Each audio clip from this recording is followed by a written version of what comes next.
But there was no hilarity in the little town that same tranquil Saturday afternoon. The Harpers and Aunt Polly's family were being put into mourning with great grief and many tears.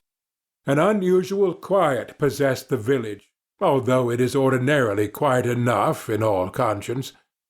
The villagers conducted their concerns with an absent air and talked little, but they sighed often.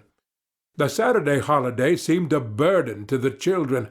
They had no heart in their sports, and gradually gave them up. In the afternoon Becky Thatcher found herself moping about the deserted schoolhouse yard, and feeling very melancholy. But she found nothing there to comfort her. She soliloquized, "Oh, if only I had a brass andiron knob again! But I haven't got anything now to remember him by." And she choked back a little sob. Presently she stopped, and said to herself, "It was right here. Oh, if it was to do over again, I wouldn't say that. I wouldn't say it for the whole world. But he's gone now. I'll never, never, never see him any more." This thought broke her down, and she wandered away, with tears rolling down her cheeks. Then quite a group of boys and girls, playmates of Tom's and Joe's, came by, and stood looking over the paling fence and talking in reverent tones of how Tom did so-and-so the last time they saw him, and how Joe said this or that small trifle, pregnant with awful prophecy, as they could easily see now, and each speaker pointed out the exact spot where the lost lad stood at the time, and then added something like, "And I was a-standing just so, just as I am now, and if you was him, I was close as that, and he smiled just this way, and then something seemed to go all over me like awful, you know, and I never thought what it meant, of course, but I can see now." Then there was a dispute about who saw the dead boys last in life, and many claimed that dismal distinction, and offered evidences, more or less tampered with by the witness. And when it was ultimately decided who did see the departed last, and exchanged the last words with them, the lucky parties took upon themselves a sort of sacred importance, and were gaped at and envied by all the rest. One poor chap, who had no other grandeur to offer, said with tolerably manifest pride in the remembrance, "Well, Tom Sawyer, he licked me once." But that bid for glory was a failure. Most of the boys could say that, and so that cheapened the distinction too much. The group loitered away, still recalling memories of the lost heroes in awed voices.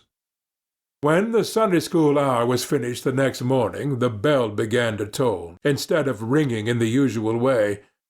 It was a very still Sabbath, and the mournful sound seemed in keeping with the musing hush that lay upon nature.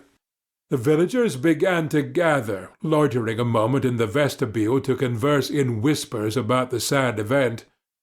But there was no whispering in the house, only the funereal rustling of dresses, as the women gathered to their seats, disturbed the silence there. None could remember when the little church had been so full before. There was finally a waiting pause, an expectant dumbness, and then Aunt Polly entered, followed by Sid and Mary, and they by the Harper family, all in deep black, and the whole congregation, the old minister as well, rose reverently and stood, until the mourners were seated in the front pew. There was another communing silence, broken at intervals by muffled sobs, and then the minister spread his hands abroad and prayed. A moving hymn was sung, and the text followed, "I am the resurrection and the life."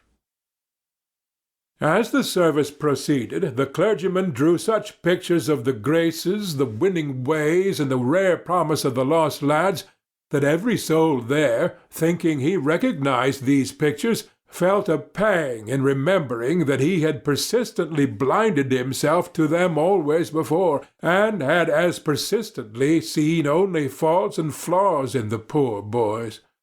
The minister related many a touching incident in the lives of the departed too, which illustrated their sweet, generous natures, and the people could easily see now how noble and beautiful those episodes were, and remembered with grief that at the time they occurred they had seemed rank rascalities well deserving of the cowhide. The congregation became more and more moved as the pathetic tale went on, till at last the whole company broke down and joined the weeping mourners in a chorus of anguished sobs, the preacher himself giving way to his feelings and crying in the pulpit. There was a rustle in the gallery which nobody noticed. A moment later the church door creaked.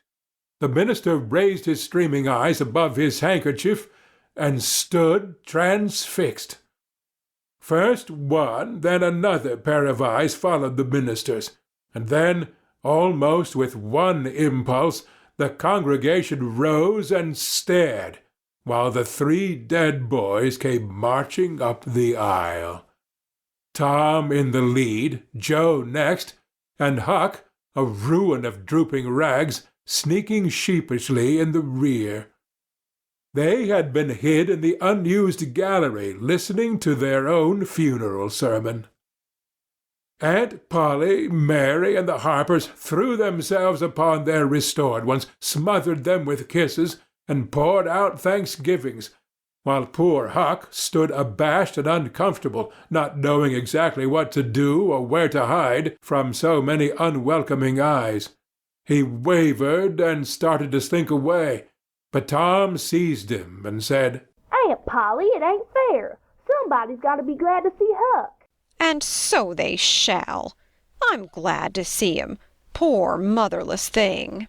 And the loving attentions Aunt Polly lavished upon him were the one thing capable of making him more uncomfortable than he was before.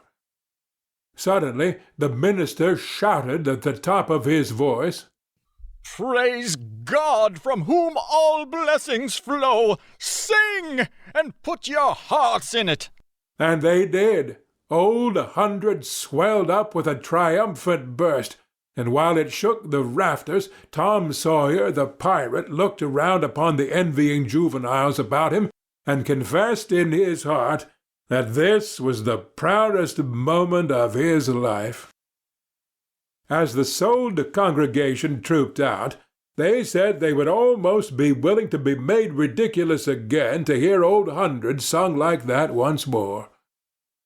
Tom got more cuffs and kisses that day, according to Aunt Polly's varying moods, than he had earned before in a year, and he hardly knew which expressed the most gratefulness to God and affection for himself.